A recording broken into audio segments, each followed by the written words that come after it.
Bismillahirrahmanirrahim. Assalamualaikum warahmatullahi wabarakatuh.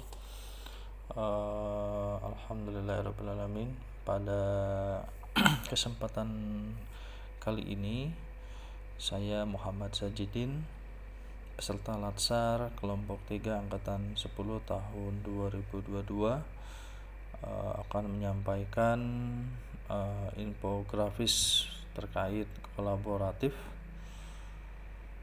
Baik, langsung saja.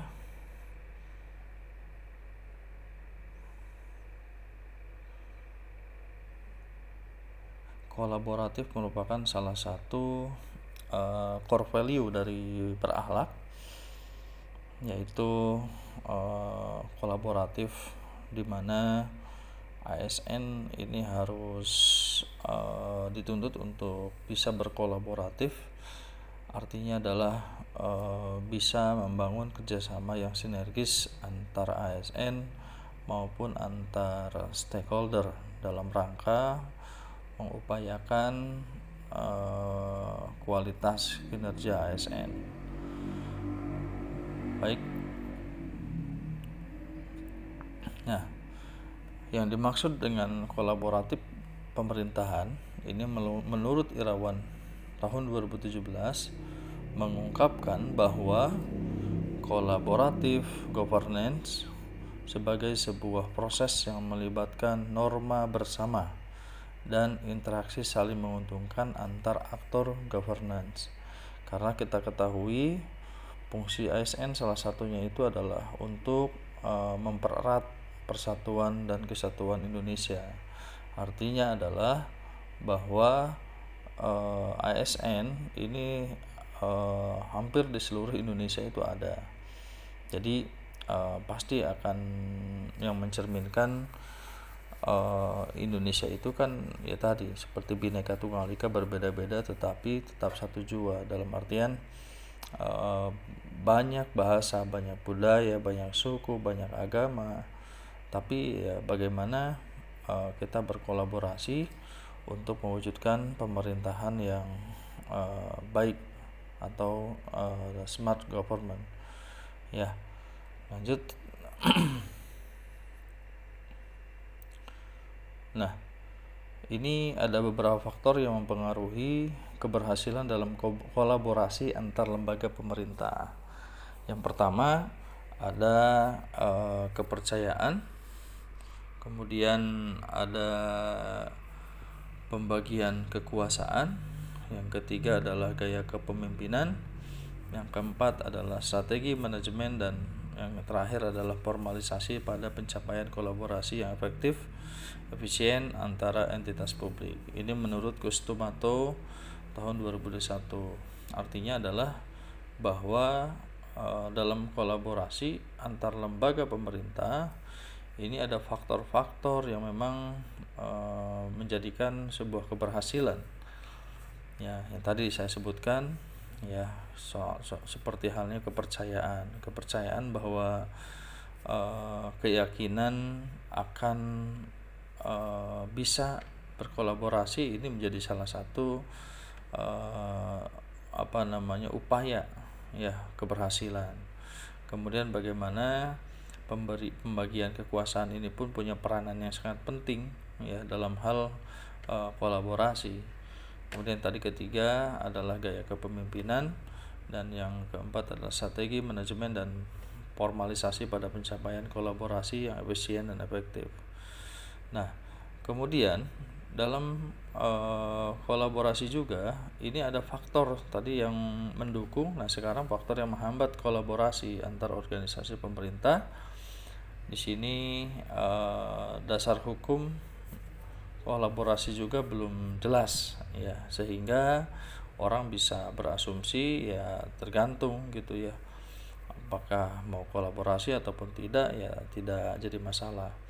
Nah, kemudian yang kedua, faktor yang menghambat kolaborasi antar organisasi pemerintah juga adalah ketidakjelasan batasan masalah karena perbedaan pemahaman dalam kesepakatan kolaborasi. Jadi belum jelas kira-kira apa yang mau dikolaborasikan, mana yang tidak, seperti itu. Kemudian ada yang disebut dengan wall of government, ya, atau kita kita sebut dengan WOG. WOG ini adalah kolaborasi pemerintahan, yang artinya adalah bahwa ada sebuah pendekatan penyelenggaraan pemerintahan yang menyatukan upaya-upaya kolaboratif pemerintahan dari keseluruhan sektor dalam ruang lingkup koordinasi yang lebih luas guna mencapai tujuan pembangunan kebijakan. Jadi intinya WOG ini adalah upaya-upaya kolaboratif yang dilakukan oleh pemerintah dalam mengkolaborasikan atau mengkoordinasikan keseluruhan sektor, ya, untuk mencapai tujuan-tujuan pembangunan.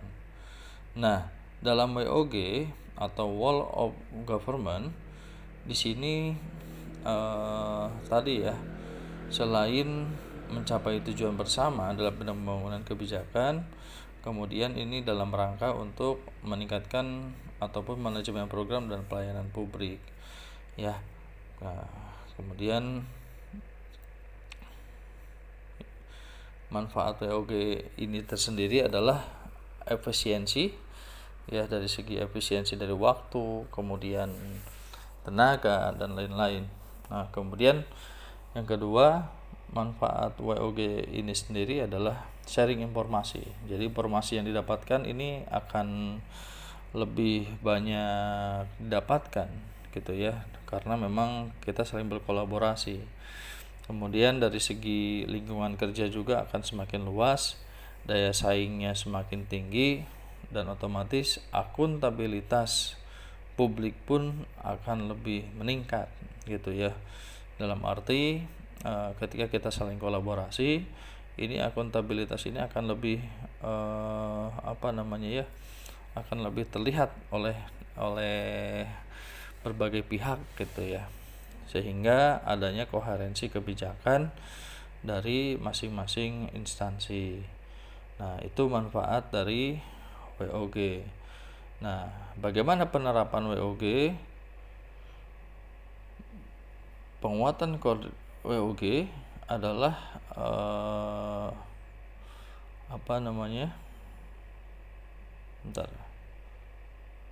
Nah, penerapan WOG ini salah satunya itu bisa dalam penguatan koordinasi antar lembaga pemerintah.